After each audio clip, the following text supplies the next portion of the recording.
And if any man will hurt them, fire proceedeth out of their mouth, and devoureth their enemies. And if anyone wishes to hurt them, thus must he be killed.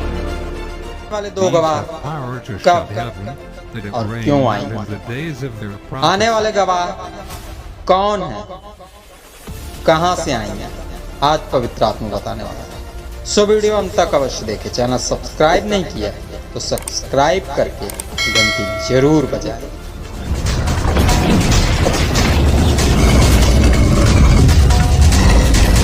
यह कोई प्रमाण नहीं, सिर्फ और सिर्फ Bible की भविष्यवाणियों की गणनाओं पर आधारित अध्ययन है। जैसा कि हम सभी जान चुके हैं कि बढ़ती हुई धार्मिक कुरीतियां और बढ़ते हुए धार्मिक पाखंडों से परेशान होकर आने वाले दिनों के मनुष्य धर्म को त्याग देंगे। तब विनाश का पुत्र नजर आएगा जो बाकी बचे हुए मनुष्यों को झूठी शिक्षा देकर बहकाने का हर संभव प्रयास करे। तो आइए प्रार्थना करें और प्रभु से समझ की बुद्धि मांगे। आइए प्रार्थना करें। धन्यवाद सर्वशक्तिमान पिता परमेश्वर, जब आज की इस पवित्र दिन में आप आने वाले दो गवाहों की जानकारी हमें देने वाले हैं, तो पिता परमेश्वर हमारी आत्मिक आंखों को खोल ताकि प्रभु हम इस गहरे अध्ययन को समझ सके। तेरा धन्यवाद, तूने प्रार्थना सुनी। खुदावंदी यीशु मसीह के नाम से मांगते, आमीन। प्रभु यीशु मसीह के नाम में आप सबों को जय मसीह। दोस्तों, आने वाले दो गवाह कौन हैं? प्रकाशित वाक्य 11 अध्याय 4 पद में लिखा है, ये वे ही जैतून के 2 पेड़ और 2 दीवट हैं जो पृथ्वी के प्रभु के सामने खड़े रहते हैं। अर्थात जिन्होंने प्रभु यीशु मसीह के पवित्र नाम से बपतिस्मा लिया और उसे अपना उद्धारकर्ता स्वीकार कर लिया, उन्हें परमेश्वर ने अपनी संतान और अपना वारिस बना लिया है। Subscribe now and press the bell icon. Never miss an update.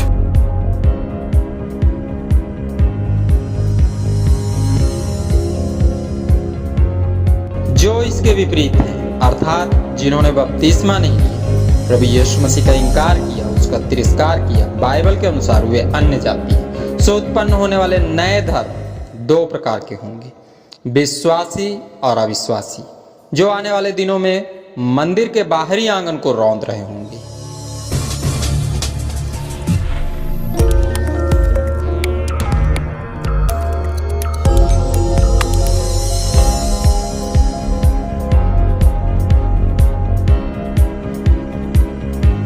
कलीसिया सताव के सीमित समय में भयंकर यातना से गुजर रही होगी। तभी जैतून के 2 वृक्ष अर्थात कलीसिया के विश्वासी, जो दीपदान अर्थात स्वयं कलीसियाएं हैं, पृथ्वी के प्रभु के समक्ष अर्थात प्रभु यीशु मसीह के समक्ष खड़े रहते हैं।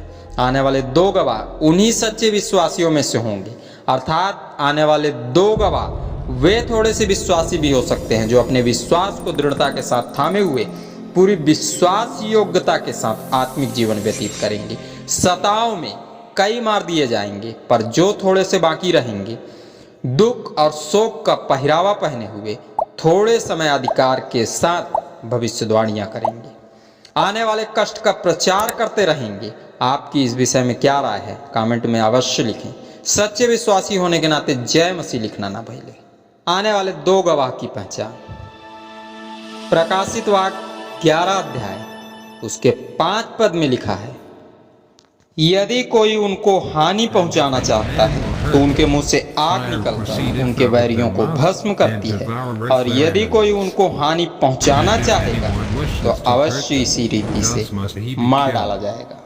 भविष्यद्वक्ता यूहन्ना जी द्वारा लिखा गया दर्शन का यह पद आने वाले 2 गवाहों की पहचान बताता है। इस पद में स्पष्ट लिखा है, यदि कोई उन्हें हानि पहुंचाना चाहता है तो उनके मुंह से आग निकलकर उनके शत्रुओं को भस्म कर देती है। अर्थात आने वाले 2 गवाहों को अधिकार प्राप्त होगा कि यदि कोई उन्हें हानि पहुंचाना चाहता है तो परमेश्वर का जीवित वचन जो आग के समान है उनके मुख में बसा है, वही जीवित वचन उनके मुख से निकलेगा और शैतानिक मानसिकता से ग्रसित व्यक्ति की शैतानियत को भस्म कर देगा। सो आने वाले 2 गवाहों की पहचान होगी कि शैतानिक मानसिकता से ग्रसित व्यक्ति जो उन्हें हानि पहुंचाना चाहेंगे, उनके सामने पहुंचते ही उसी दुष्ट आत्मा के समान भस्म हो जाएंगे जो प्रभु का नाम सुनते ही भस्म हो जाती है।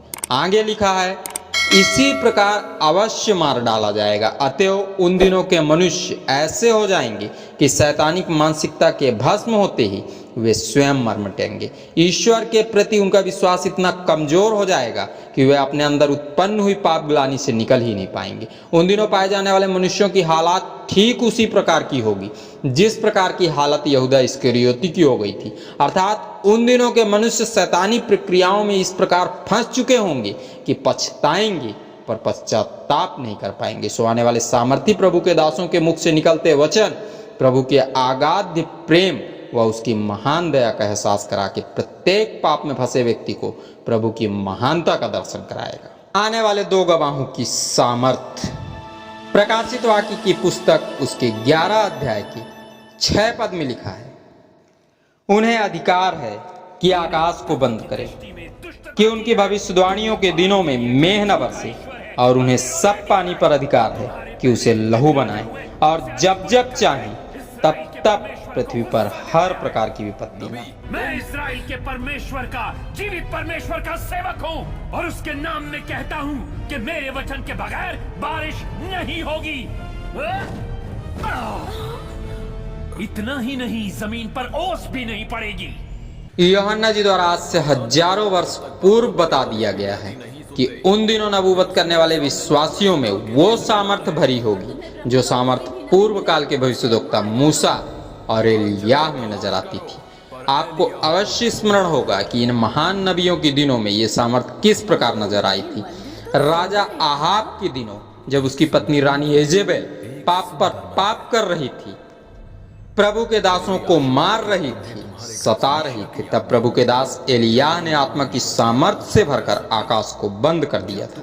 पूरे 3.5 वर्ष संपूर्ण इस्राएल में जल नहीं बरसा था। मिस्र के राजा फिरौन के दिनों जब परमेश्वर की चुनी हुई प्रजा कराह रही थी, उन्हें सताया जा रहा था, प्रताड़ित किया जा रहा था, तब प्रभु के दास मूसा ने आत्मा की सामर्थ्य से भरकर संपूर्ण मिस्र के जल को लहू बना दिया था, जिस कारण मिस्र में कई प्रकार की महामारियां भी उत्पन्न हुई थी। सो जिस प्रकार उन दिनों प्रभु ने अपने चुने हुए दासों को भेजकर अपने चुने हुए विश्वासियों की सुरक्षा की, भयंकर कष्ट और पीड़ा से बाहर निकाला, ठीक उसी प्रकार आने वाले दिनों में प्रभु की सामर्थ्य से भरे हुए 2 गवाह आएंगे और प्रताड़ित हो रहे विश्वासियों को प्रभु की दया और अनुग्रह का सुसमाचार सुनाएंगे। जब तक उनका कार्य चलेगा, अर्थात पूरे 3.5 वर्ष बारिश नहीं होगी। आने वाले दिनों में मिस्र के राजा फिरौन के समान ही विनाश का पुत्र प्रभु की चुनी हुई प्रजा को प्रताड़ित करेगा, विभिन्न प्रकार के कानूनों के द्वारा सताएगा। आने वाले दिनों का विरोध इतना तेज और उग्र होगा कि उन दिनों के समान विश्वासी पीड़ाओं में भर के कराह उठेंगे। उन्हीं दिनों के समान कराह कराह कर दोहाई दे रहे होंगे कि मूसा नबी के समान परमेश्वर की सामर्थ्य से भरे हुए प्रभु के दास आएंगे और जल को लहू में बदलकर की सामर्थ्य को उत्पन्न करेंगे। जल के अचानक लहू बन जाने से उन्हीं दिनों के समान पुनः भयंकर महामारियां उत्पन्न होने लगेंगी। प्रकाशित वाक्य की पुस्तक की इस प्रकाशन में पवित्र आत्मा ने बताया आने वाले 2 गवाह कौन हैं। पवित्र आत्मा ने पूरी स्पष्टता के साथ बताया। उन 2 गवाहों का अर्थ बचे हुए वे थोड़े से विश्वासी हैं जो अपनी विश्वास योग्यता की डोर को दृढ़ता के साथ थामे हुए जी रहे हैं। भले ही सताव आए, पीड़ाएं आए, पर ऐसे विश्वासी प्रभु और उसके वचन में लिखे आदेशों के साथ कोई समझौता नहीं करेंगे। दीपदान की तरह सदैव उनका विश्वास चमकता और दमकता रहेगा। वो सदैव पृथ्वी के प्रभु अर्थात प्रभु यीशु मसीह के समक्ष खड़े रहेंगे। दोस्तों, वही व्यक्ति प्रभु यीशु मसीह की सामर्थ्य के समक्ष खड़ा रह सकता है जो बेदाग हो, जिसने प्रभु यीशु मसीह पर विश्वास करके उसके पवित्र नाम से बपतिस्मा लिया हो। आने वाले 2 गवाहों की पहचान है कि उनके सामने शैतानिक मानसिकता से ग्रसित व्यक्ति रोक नहीं सकते। प्रभु की सामर्थ्य से भरे दासों के मुंह से निकलने वाले परमेश्वर के वचन आग के समान शैतानिक मानसिकता से ग्रसित व्यक्ति की शैतानियत को भस्म कर देती है। सो उन दिनों के आने से पहले ही प्रत्येक मनुष्य को अपने गुनाहों से मन फिराकर पश्चाताप कर लेना है, क्योंकि समय बीतने के बाद मनुष्य चाह कर भी पश्चाताप नहीं कर पाएगा, आत्मिक शांति खो देगा। आने वाले 2 गवाहों की सामर्थ्य होगी कि वे बारिश को बंद करके और जल को लहू बनाकर उन महामारियों को उत्पन्न करें जिन महामारियों के द्वारा परमेश्वर की चुनी हुई प्रजा को विश्राम और उन पर अन्याय करने वाले प्रत्येक मनुष्य को उन्हीं दिनों के समान दंड मिल सके जो दंड इज़राइल के राजा आहाब और मिस्र के राजा फिरौन को मिला था।